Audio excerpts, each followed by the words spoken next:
In this video I am gonna be flooding a desert temple because draining ocean monuments is simply too cliche. So stay tuned to watch my 60-hour journey of transforming a simple desert temple into the 8th wonder of the world in Minecraft Ultra Hardcore. First, I have to start with the easy tasks, and what is easier than finding a desert temple? Luckily, I had already found one in one of my past adventures in the world, so I went there, took the loot that I hadn't taken at the time, and started digging out its structure. The desert temple's structure is a little bit strange as it extends downwards due to the TNT treasure room. When I hit the stone layer, I went back to my base and brought a fully powered beacon to aid me in my cause. Did you know that the top of a desert temple fits a fully powered beacon perfectly? I also made some more pickaxes. With more pickaxes at hand, I started digging out the rest of the structure, and even though it took a while, I was able to reveal it with perfect accuracy. Now that I was done revealing the structure, I set out a perimeter that I would dig out. You see, except for placing the desert temple inside an inverted glass pyramid and filling it with water, I also intended to have water drip down in a custom temple, so I needed to dig out two more areas that we will refer to as layers. Naturally, I started digging. The first side,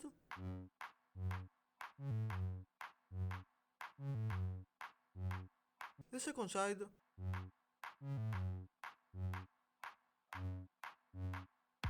the third side,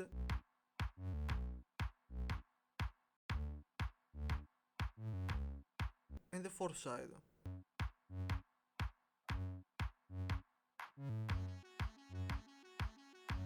In between all this digging, I also returned to the base to make some more pickaxes and shovels.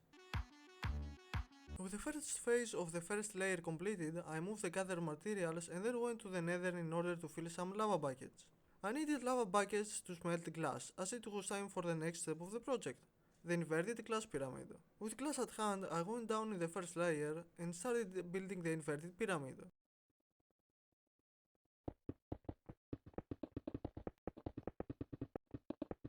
It took quite a while, but I was done with it eventually. Considering that the pyramid was to be filled with water, I also added a temporary stone layer 3 blocks down from the top.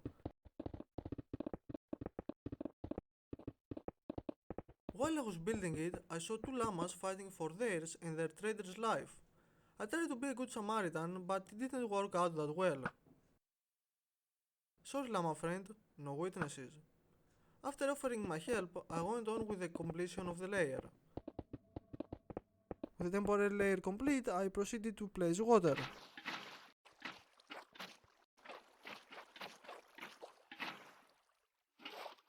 Kinda satisfying, isn't it? Because I intended to expand the first layer upwards, I started draining the nearby river, but I quickly realized that without sponges this would take me millennia. So I searched for a cow, which I used to fill 3 shulker boxes with milk buckets. Yes, 3 shulker boxes. In my defense, this would be the first time that I would raid an ocean monument in Ultra Hardcore, so a few more precautions wouldn't hurt, right? I flew to the ocean temple where I made a quick job of the Elder Guardians.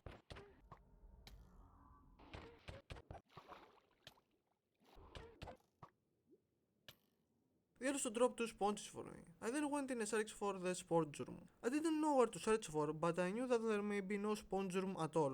Lucky me though, I managed to find one, and in the end I had a total of 40 sponges at my disposal. Not bad at all. Having arrived at the site again, I started drinking all the remaining milk, and it was a lot. I really wonder if my character gained any superpowers after that. Nonetheless, I continued draining the river, this time with some real efficiency. And I was draining without realizing at the time that I had drained way too much river. Before finishing the drain, I made a little visit to my base in order to make some more pickaxes and shovels because you can never have enough tools for a project like this. After coming back, I finished draining and I overviewed the drained river. I was really proud back then, but I would soon regret it a lot. With the river drained, I started expanding the first layer. First, I dug the 4 sides,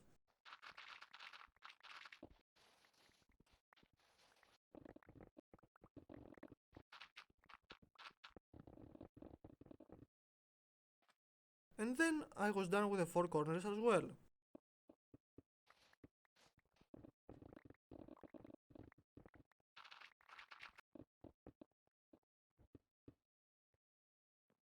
The first layer was completed. Off to the second layer then, but first I had to move the beacon in a more beneficial position. The second layer would be the place where the extra temple would be made, so I had to dig down a lot. Luckily there was a cave right below that saved me a lot of time and tools. The initial descent didn't go as planned, but nothing I can't handle.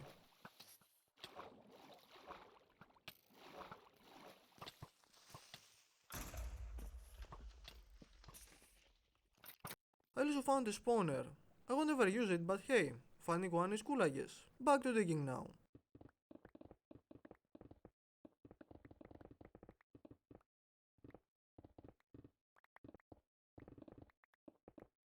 If digging wasn't time consuming enough, Endermen were working against me as well. A little digging away from finishing the second layer though, I had to return to my base in order to repair my pickaxes through villager trading. With my refreshed pickaxes, I finally finished digging the second layer and my pain was finally over. Or was it?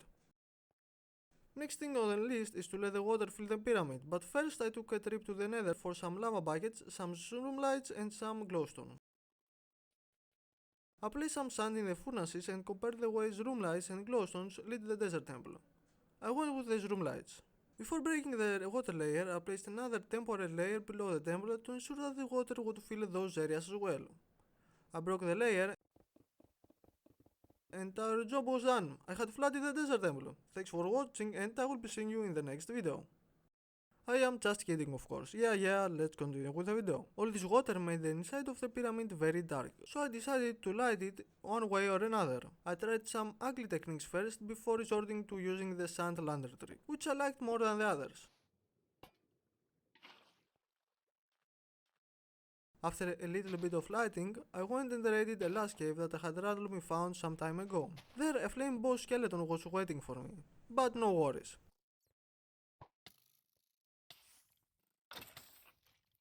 I also befriended a parrot that I came across while going back and forth to my base. The next step was to decorate the stairs of the first layer. I would separate the first layer into two halves. One half would be similar to the temple and the other would be jungle themed. I started with the desert half as it would be easier. Does it look good? Not yet to be honest. After that I skipped one step and instead of completing the jungle half, I raised the walls and placed the floor of the second layer. It took some time but it was completed at last. The project had started taking its shape. Now it was time for the jungle half. I placed grass everywhere and decorating was all that was left. Remember when I told you that I would regret draining that much river? Well, the time had come. One part of the jungle side would be a waterfall, but in order for that to happen, I needed a water source. And guess what had happened to the water source? Climate change, of course. Sadly, it had taken a toll to this poor river. Fortunately for nature, I was willing to revive the river. I began by making a new riverbed that would match well with my waterfall. I was in need of dirt, so I went in a small adventure in order to find a place to collect dirt away from the nearby jungle. During the adventure I found some desert temples, one of which had a god apple for me. I also found a village with a suspicious looking rock. I collected the dirt I needed and continued to remake the river. After I was done, I once again placed a temporary layer for the water. I let the water in and the river was once again online, my waterfall as well. After that, I decided to blend the two halves a bit when I was stung by a skeleton trap. The Minecraft gods must have heard me saying that climate change drained the river and they decided to punish me.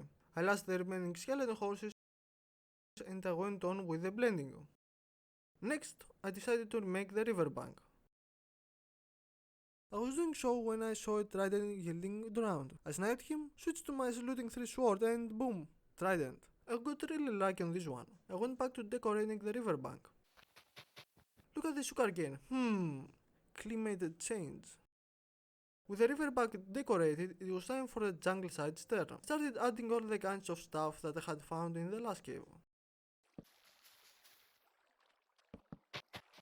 I really liked how the jungle side turned out in the end. What do you think?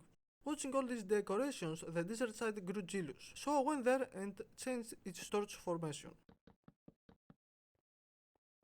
With the first layer finally completed, it was time for the second one.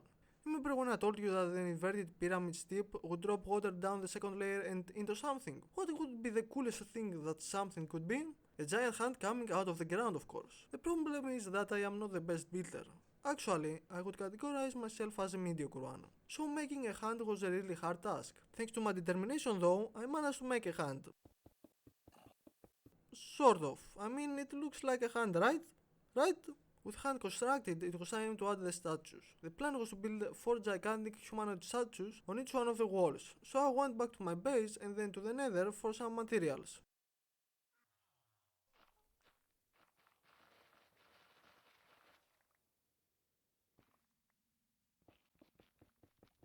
Having gathered all the materials needed, I started the construction of the first one.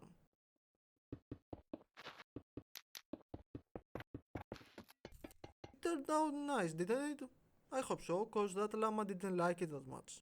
I continued making the other 3 statues. The 4 statues were completed except for one small detail. Well, now they are done. Kinda cool looking temple, right? Not yet. It's time for the jungle to invade the second layer as well. I began by adding details to the statue directly under the waterfall.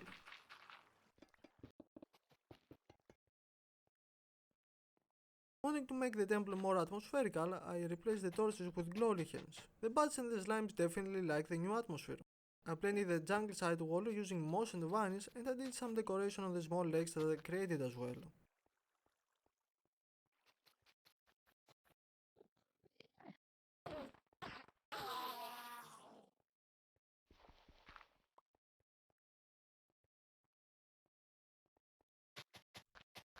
After all that, I went to the surface to see how the temple had turned out. I liked it. I liked it a lot to be honest, but I felt like something was missing. I would add that something later though, as first I wanted to add more lights inside the water.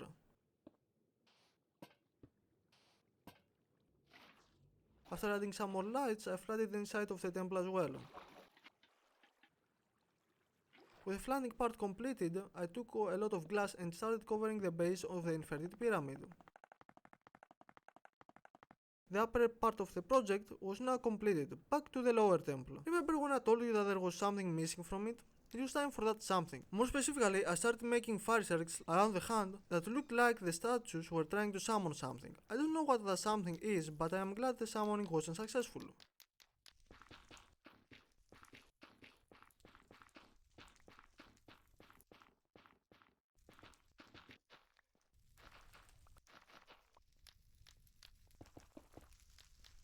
After finishing the circles, I went to the surface to criticize my new addition to the temple. I really liked how it had turned out. With the lower part of the project complete as well, I wanted to do one more thing before declaring the project finished. You see, the nearby hills are way too short and I can't hide the flanny temple from a distant spectator. Because I want to conceal the structure for someone that isn't close enough to witness its whole glory, I raised the hill.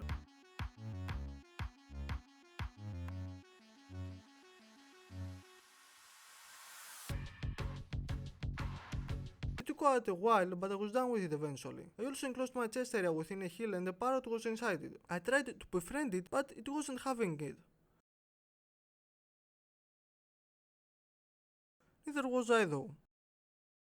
Back to our project. After finishing the hills, I decided to add one more small detail to the inverted glass pyramid. I put sand close to it that is supposed to look like it is dropping from the raised glass pyramid. But now that I look at it again while editing, I don't think it looks that good. Nonetheless, let's turn the beacon red and unveil the project.